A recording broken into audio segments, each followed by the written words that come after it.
शून्य कोटि की अभिक्रिया क्या होती है? वह अभिक्रिया जिसकी कोटि क्या होती है? शून्य होती है, शून्य कोटि की अभिक्रिया कहलाती है। ऐसी अभिक्रिया जिसकी कोटि क्या हो? शून्य हो, शून्य कोटि की अभिक्रिया कहलाएगी। इस प्रकार की अभिक्रियाओं में अभिक्रिया का वेग होता है अभिकारक की सांद्रता के शून्य घात के समानुपाती होता है। यानी कि शून्य कोटि की अभिक्रिया में अभिक्रिया का वेग अभिकारक की सांद्रता के शून्य घात के समानुपाती होता है। ठीक है, यानी कि ये कह रहा है V प्रोपोर्शनल टू ए क्या है हमारी अब शून्य कोटि की अभिक्रिया की सांद्रता है कि शून्य घात के, यानी कि इसकी पावर कितनी? 0। यानी कि अभिक्रिया का वेग अभिकारक की सांद्रता के शून्य घात के समानुपाती होता है। किसके लिए? शून्य कोटि की अभिक्रिया के लिए। ठीक है, तो अब हम जान लेते हैं कि इसके लिए समाकलित वेग समीकरण क्या होगा। शून्य कोटि की अभिक्रिया के वेग स्थिरांक के लिए समाकलित वेग समीकरण क्या होता है? इसके लिए हम मानते हैं कि माना एक अभिक्रिया निम्न है। ए यहाँ पर क्या है? हमने कोई अभिकारक लिया है, अभिकारक से क्या बनना है? उत्पाद बनना है। जब हमारे पास प्रारंभ में जब हमारे पास अभिकारक की मात्रा क्या थी? स्मॉल ए थी, तो उत्पाद क्या होगा? 0 होगा, क्योंकि प्रारंभ में तो उत्पाद 0 होगा क्योंकि हमारे पास अभिक्रिया प्रारंभ नहीं हुई है तब। लेकिन जब टी समय पश्चात जब उत्पाद x उत्पाद बन गया तो अभिकारक की मात्रा कितनी रह जाएगी? a-x, क्योंकि x उत्पाद में बदल गया। और लेकिन हम वेग नियम से क्या जानते हैं? वेग नियम से जानते हैं कि अभिक्रिया का वेग अभिकारक की सांद्रता के समानुपाती होता है। लेकिन हम किसकी बात कर रहे हैं? शून्य कोटि की अभिक्रिया के लिए। तो ये किसके प्रोपोर्शनल होगा? V प्रोपोर्शनल टू a की पावर a की घात कितनी हो जाएगी? 0 हो जाएगी। यानी कि अभिक्रिया का वेग शून्य कोटि की अभिक्रिया के लिए क्या होता है? हमने पढ़ा था ऊपर, शून्य कोटि की अभिक्रिया के लिए अभिक्रिया का वेग अभिकारक की सांद्रता के शून्य घात के समानुपाती होता है। तो हमने ले लिया वेग नियम से V प्रोपोर्शनल टू a की पावर 0। तो लेकिन हम वेग नियम से जानते हैं क्या होता है? माइनस के dA/dt, ये हम जानते हैं वेग नियम से होता है। V इक्वल टू अभिकारक की सांद्रता के लिए माइनस के dA/dt। अब लेकिन ये प्रोपोर्शनल का चिन्ह है, इसको हटाएंगे तो क्या आ जाएगा? इक्वल का साइन आएगा, इक्वल। और यहाँ पर जब हम प्रोपोर्शनल चिन्ह हटाते हैं तो हम कुछ कांस्टेंट लेना पड़ता है, इसलिए हम यहाँ पर क्या ले रहे हैं? कि कोई कांस्टेंट ले लिया। कोई भी राशि हो उसकी पावर 0 हो तो उसका मान क्या होता है? 1 होता है। इसलिए यहाँ पर a की पावर 0 है, इसका मान क्या हो जाएगा? 1। तो आगे देखते हैं अब क्या होगा।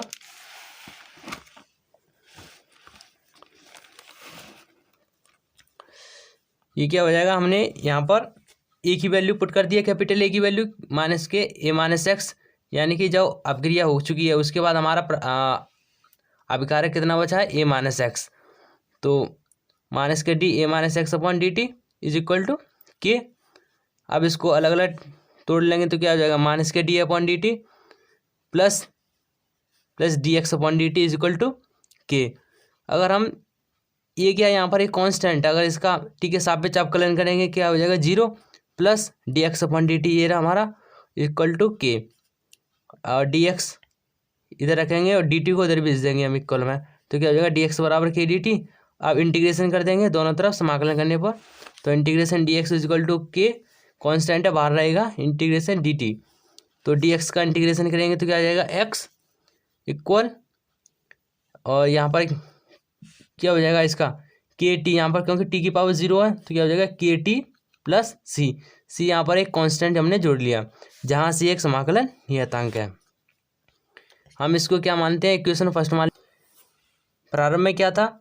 जब हमारे पास t बराबर 0 था तो हमारा x इक्वल टू 0 था, क्योंकि उत्पाद कुछ बना नहीं था। ये x क्या है? उत्पाद। तो प्रारंभ में t बराबर 0 पर हमारा x उत्पाद क्या था? 0 था।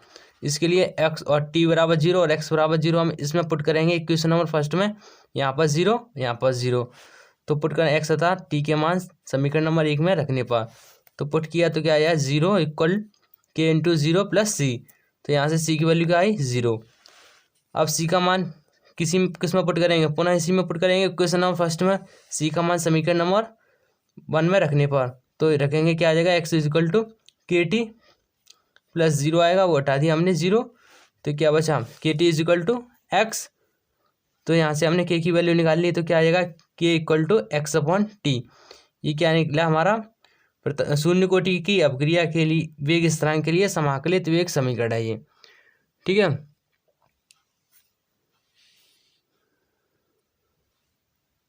चलिए हम जान लेते हैं कि शून्य कोटि की अभिक्रिया के लिए वेग स्थिरांक का मात्रक क्या होता है। के इक्वल क्या हो जाएगा, सांद्रता बट्टे समय। अभी हमने क्या फाइंड आउट किया था, K is equal to X upon T. अब हम यहाँ से के यहाँ पर क्या हमारा वेग स्थिरांक है, इसका हमें मात्रा निकालना है। इसके लिए के एक्स यहाँ पर क्या हमारी सांद्रता है, तो सांद्रता और टी क्या है, समय। तो सांद्रता बट्टे समय। तो सांद्रता का हम जानते हैं कि मात्रा क्या होता है, मोल प्रति लीटर होता है, और बट्टे में समय का क्या होएगा, सेकंड। तो हम इसको लिख सकते हैं mole upon litre into second. तो इक्वल के इक्वल क्या आएगा हमारा, मोल लीटर, और सेकंड को हम ऊपर इन्वर्स में भेज देंगे तो हो जाएगा हमारा के equal mole litre inverse second inverse. ये क्या है हमारा शून्य कोटि के वेग स्थिरांक का मात्रक है। अब हम जान लेते हैं कि शून्य कोटि की अभिक्रिया के लिए अर्धायुकाल क्या होगा। अर्धायुकाल से पहले समझ लेते हैं क्या होता है। वह निश्चित समय अंतराल जिसमें कोई रेडियो एक्टिव पदार्थ अपनी प्रारंभिक मात्रा का आधा रह जाता है, उसे अर्धायुकाल कहते हैं। इसे किससे प्रदर्शित करते हैं, टी हाफ से प्रदर्शित करते हैं। तो शून्य कोटि की अभिक्रिया के लिए देखिएगा, हमने वेग स्थिरांक फाइंड आउट किया था, क्या था, K is equal to X upon T. लेकिन हम अर्धायुकाल निकाल लें यहाँ पर। तो सबसे पहले हम क्या लेंगे, ये हम कह रहे हैं यहाँ पर डेफिनेशन में क्या है, वह निश्चित समय अंतराल जिसमें कोई रेडियो एक्टिव पदार्थ अपनी प्रारंभिक मात्रा का आधा रह जाता है। यानी कि अभिक्रिया कितनी हो जाती है, हाफ हो जाती है, हाफ रिएक्शन हो जाती है। यानी कि तो एक्स इज इक्वल टू अभिकारक की सांद्रता कितनी, आधी रह जाएगी, तो X is equal to A upon two, और समय कितना है, टी हाफ, क्योंकि अर्धायुकाल निकालने हैं तो टी इज इक्वल टू कितना लेंगे, टी हाफ। तो हम दोनों वैल्यू एक्स की और टी की वैल्यू इसी फॉर्मूले में लगाएंगे तो क्या आएगा, एक्स बराबर ए अपॉन टू। तो हमने ए अपॉन टू पुट कर दिया, और टी की जगह हमने क्या रखा, टी हाफ। तो यहाँ पर K is equal to A upon two T half. तो टी हाफ को हम इधर लाएंगे तो क्या आ जाएगा, T half is equal to A upon two K. T half propose equal यानी कि 1/2 के into A. T half is equal proportional, यानी कि ये हमारा ये 1/2 के क्या है, कांस्टेंट है। इसको हम अगर हम इसको इक्वल को इसमें प्रोपोर्शनल में बदलेंगे तो यहाँ पर ये हमारा कांस्टेंट हट जाएगा, ये किसके प्रोपोर्शनल हो जाएगा, ए के। तो हम कह सकते हैं कि शून्य कोटि की अभिक्रिया का अर्धायुकाल होता है प्रारंभिक सांद्रता के क्या होता है, समानुपाती होता है।